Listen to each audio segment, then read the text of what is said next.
Hello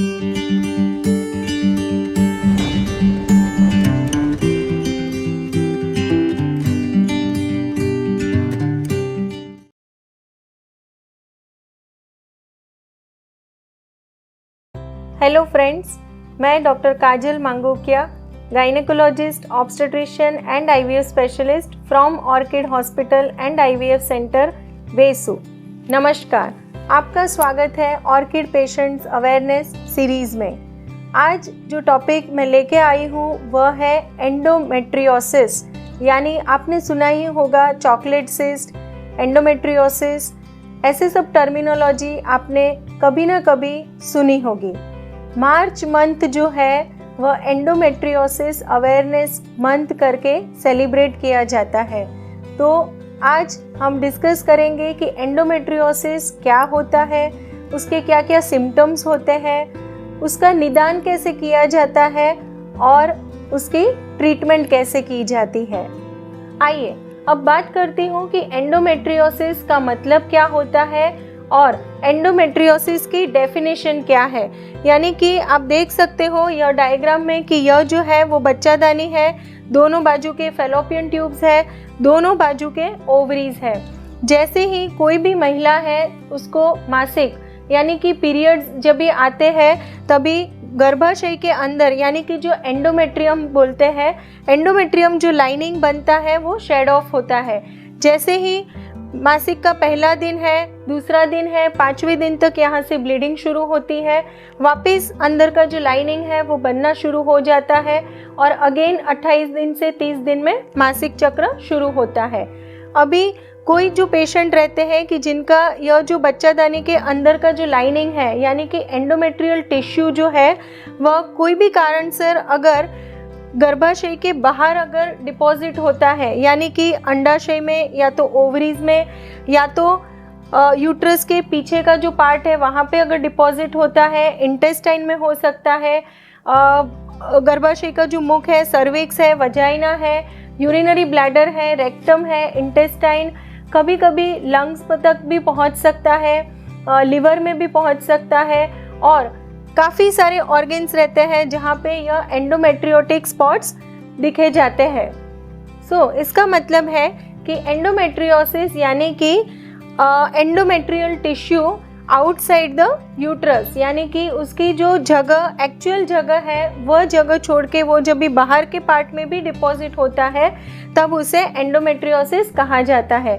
जैसे कोई महिला को पीरियड्स शुरू होते हैं 28 से 30 दिन में, वैसे ही जो जगह पे एंडोमेट्रियोटिक टिश्यू है, एंडोमेट्रियल टिश्यू प्रेजेंट है, वो जगह पे भी मासिक जैसा शुरू होता है। यानी कि वो पेशेंट को जब भी पीरियड शुरू होता है तभी जो एंडोमेट्रियल टिश्यू यूट्रस के बाहर की जगह पे है वहाँ पे भी वह सेम रोल प्ले करता है और वहाँ पे भी ब्लीडिंग होना शुरू हो जाता है और यह ब्लीडिंग की वजह से पेशेंट को पेड़ू के भाग में या तो पेशाब करने के टाइम या तो टॉयलेट करने के टाइम पेन महसूस होता है। अब हम बात करते हैं कि एंडोमेट्रियोसिस अगर किसी महिला को या तो कोई भी लड़की को जो टीनेजर गर्ल्स है उनको भी एंडोमेट्रियोसिस हो सकता है। तो कौन से लोगों में यह हो सकता है और उसके क्या क्या सिम्टम्स होते हैं। कोई भी गर्ल्स है less than 17 years of age है या तो उनका पीरियड्स शुरू हो चुका है, उनको यह तकलीफ़ हो सकती है। और उसके जो सिम्टम्स है देयर आर 7 Ds यानी कि डिसमेनोरिया, जैसे कि पीरियड्स शुरू होने के पहले या तो पीरियड्स शुरू होने के बाद पेड़ू के भाग में, एब्डोमेन में, लोअर एब्डोमेन में पेन की शुरुआत होना जिसे हम डिसमेनोरिया कहते हैं। डिसयूरिया यानी कि यूरिन पास करने के टाइम भी पेन हो सकता है जिसे हम डिसयूरिया कहते हैं। डिसचेजिया यानी कि टॉयलेट करने के टाइम या तो स्टूल पास करते हैं तभी पेड़ू के भाग में या तो टॉयलेट के रास्ते में पेन होता है जिसे डिसचेजिया कहा जाता है। डिसपेरोनिया यानी कि ड्यूरिंग द इंटरकोर्स जब भी संभोग करते हैं वो टाइम पे अगर पेड़ू के भाग में ज़्यादा पेन हो रहा है तो उसे डिसपेरोनिया कहा जाता है।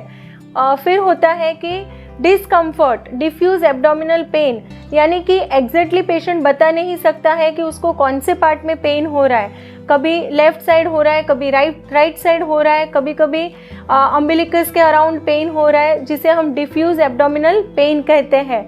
डिसफंक्शनल यूट्राइन ब्लीडिंग, यानी कि जो पेशेंट है जिनको चॉकलेट सिस्ट या तो एंडोमेट्रियोसिस की तकलीफ है, उन्हें पीरियड्स जो है, उनका जो मासिक चक्र है वो अनियमित हो सकता है। कभी 1.5 महीने 2 महीने में आ रहा है, कभी 15-15 दिन में आ रहा है। कभी जो ब्लीडिंग है वो बहुत हैवी क्लॉट्स के साथ होती है, कभी स्कैंटी ब्लीडिंग होती है। यह सब तकलीफ़ें आ सकती है। और जो 7th लास्ट डी जो है, which is very very important, और वह है डिफ़िकल्टी इन कंसेप्शन, यानी कि यह जो पेशेंट रहते हैं जिनको एंडोमेट्रियोसिस है, उनको कंसीव करने में तकलीफ़ हो सकती है। काफ़ी लोगों का सवाल आता है कि जैसे ही एंडोमेट्रियोसिस का डायग्नोसिस होता है कि मैम ये होने का रीज़न क्या है, ये किसके कारण होता है, किस वजह से होता है।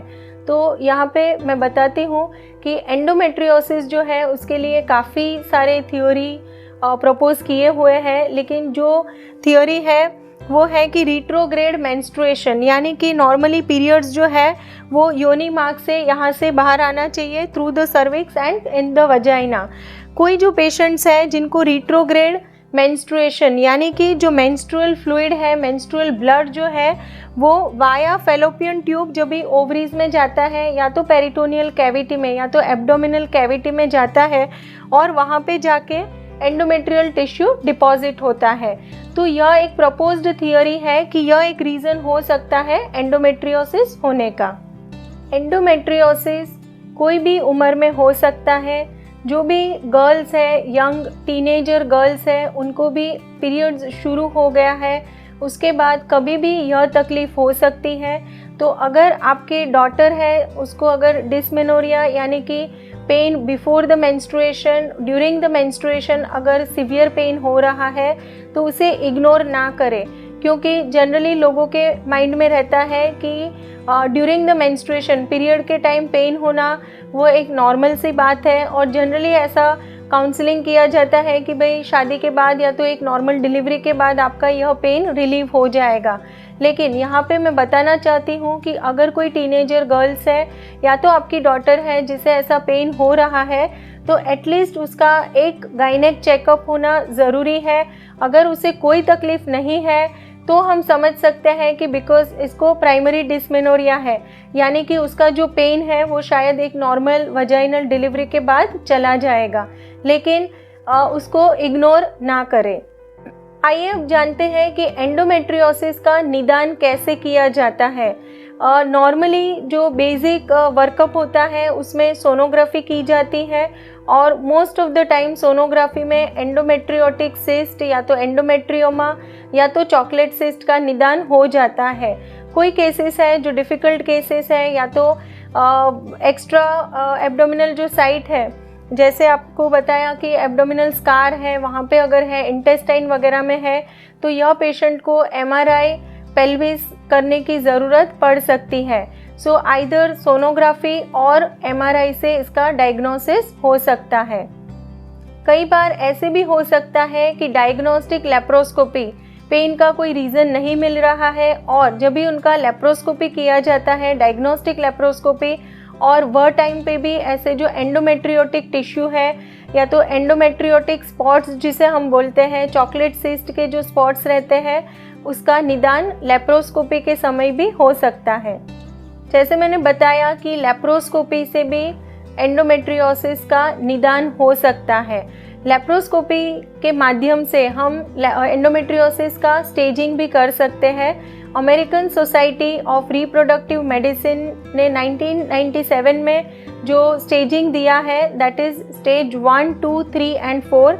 स्टेज 1 जो है that is a minimal endometriosis, stage 2 is a mild endometriosis, stage 3 is moderate endometriosis and stage 4 is a severe endometriosis.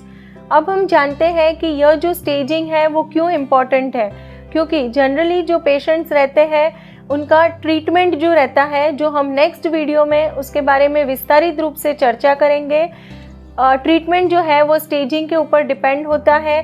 Plus patient का एज कितना है, पेशेंट के सिम्टम्स क्या है, पेशेंट इनफर्टिलिटी है, पेशेंट को कंसीव करना है, पेशेंट का मेनोपॉज आ गया है, या तो पेशेंट का फर्टिलिटी कंप्लीट हो चुका है। सो डिपेंडिंग अपॉन दैट उनका ट्रीटमेंट डिसाइड किया जाता है। सो फ्रेंड्स, मेरा जो नेक्स्ट वीडियो है उसमें हम विस्तारित रूप से बात करेंगे एंडोमेट्रियोसिस का ट्रीटमेंट कैसे किया जाता है। So thank you friends for watching this video. अगर आपके कोई भी क्वेरीज है एंडोमेट्रियोसिस के रिलेटेड या तो कोई भी गाइनेक रिलेटेड टॉपिक से, तो आप कमेंट बॉक्स में ज़रूर से लिख सकते हैं। हम जल्द ही कोशिश करेंगे कि आपके यह क्वेरीज सॉल्व कर सकें। Thank you friends once again.